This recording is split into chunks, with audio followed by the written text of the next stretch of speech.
मई 2024 को OYO company ने अपने चेक इन नियमों में कुछ बदलाव किए हैं, जिसके तहत अनमैरिड कपल्स को ओयो कंपनी से जुड़े होटलों में ठहरने की अनुमति नहीं होगी। इस नए नियम के तहत कपल को चेक इन करते वक्त दोनों के बीच के रिश्ते का सर्टिफिकेट दिखाने की जरूरत होगी। हालांकि शुरुआत में यह नियम सिर्फ उत्तर प्रदेश के मेरठ में लागू होगी, लेकिन रिपोर्ट्स के अनुसार ओयो जल्द ही इसे अन्य शहरों में भी लागू कर सकता है। कंपनी के इस नए नियम के बाद सवाल यह उठ रहा है कि क्या इस नीति के जरिए ओयो निजता और स्वतंत्रता जैसे मौलिक अधिकारों का उल्लंघन कर रहा है, खास तौर पर तब जब भारतीय सुप्रीम कोर्ट ने कुछ समय पहले ही व्यक्तियों के अविवाहित संबंधों में प्रवेश करने के अधिकार को सुरक्षित किया है।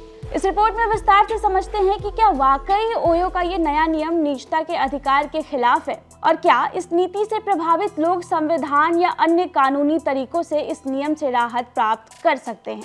सबसे पहले जानते हैं कि क्या है ये नई पॉलिसी। इस महीने की शुरुआत में ओयो ने घोषणा की कि अब अनमैरिड कपल चाहे वो किसी भी कारण से होटल में रुकने का प्लान बना रहे हों, उन्हें चेक इन करने की अनुमति नहीं दी जाएगी।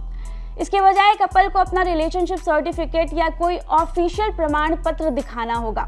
इस कदम के पीछे ओयो ने ये तर्क दिया है कि ये फैसला नागरिक समाज और कुछ संगठनों की मांग पर लिया गया है, जो मानते हैं कि समाज में पारंपरिक और सांस्कृतिक संवेदनाओं का सम्मान किया जाना चाहिए। तो क्या ये निजता के अधिकार का हनन है? संविधान का अनुच्छेद 21 भारत के सभी नागरिकों को जीवन और व्यक्तिगत स्वतंत्रता का अधिकार देता है। इस अधिकार के तहत देश के किसी भी व्यक्ति को अपनी इच्छा के अनुसार जीवन जीने की स्वतंत्रता होती है, जिसमें व्यक्तिगत रिश्ते और संबंध बनाने की स्वतंत्रता भी शामिल है। जब ओयो जैसी प्राइवेट कंपनियां किसी व्यक्ति को अपने निजी संबंधों के आधार पर सर्विस देने से मना करती हैं, तो यह उन अधिकारों का उल्लंघन हो सकता है जो सुप्रीम कोर्ट ने कई फैसलों में स्थापित किए हैं।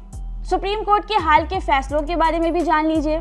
पिछले कुछ सालों में सुप्रीम कोर्ट ने ऐसे कई फैसले दिए हैं जिससे यह साफ हो चुका है कि निजता, स्वायत्तता और रिश्ते चुनने का अधिकार संविधान द्वारा संरक्षित है और इसे किसी भी तरह की बाहरी हस्तक्षेप से बचाया जाना चाहिए। इन फैसलों में से दो प्रमुख फैसले हैं शफीन जहीर बनाम आशोकन के एम 2020 का मामला और नवतेज सिंह जौहर बनाम भारत संघ 2018 का मामला। शफीन जहीर बनाम आशोकन के एम 2020 मामले में सुप्रीम कोर्ट ने यह माना कि अनुच्छेद 21 के तहत व्यक्तियों को अपने जीवन साथी को चुनने का अधिकार शामिल है, चाहे वह शादी के भीतर हो या बाहर। कोर्ट ने यह स्पष्ट किया है कि यह अधिकार व्यक्ति की निजता और स्वतंत्रता के अधिकार से जुड़ा हुआ है।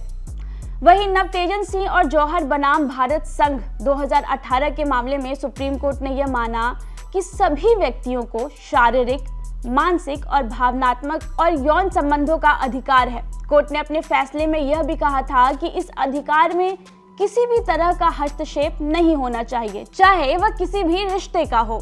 ऐसे में ओयो की नई पॉलिसी जो अविवाहित जोड़ों को होटल सेवाओं से वंचित करती है, इस अधिकार का उल्लंघन करती प्रतीत होती है। ओयो का ये नया नियम न केवल अविवाहित जोड़ों के निजता के अधिकार को सीमित करता है, बल्कि यह उनकी व्यक्तिगत स्वतंत्रता और उनके रिश्तों को तय करने के अधिकार पर भी सवाल उठाता है। क्या ओयो को अपनी पॉलिसी में बदलाव करना चाहिए? एक्सपर्ट का कहना है कि ये नीति अविवाहित जोड़ों के अधिकारों का उल्लंघन कर रही है, क्योंकि ये उनकी व्यक्तिगत स्वतंत्रता और अधिकारों को चुनौती देती है।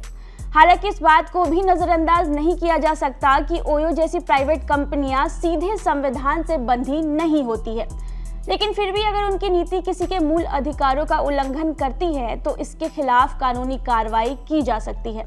जैसे अगर कोई अविवाहित जोड़ा अपनी पसंद के हिसाब से रहना चाहता है तो इस तरह की नीतियां उनका हक मार सकती हैं। अगर ओयो अपनी नीति नहीं बदलता है तो अदालत में यह मामला जा सकता है और यह फैसला हो सकता है कि ओयो का यह कदम संविधान के खिलाफ है या नहीं। रिपोर्ट आपको कैसी लगी हमें कमेंट सेक्शन में जरूर बताएं और ऐसी ही अपडेट के लिए एपी लाइव को सब्सक्राइब करें।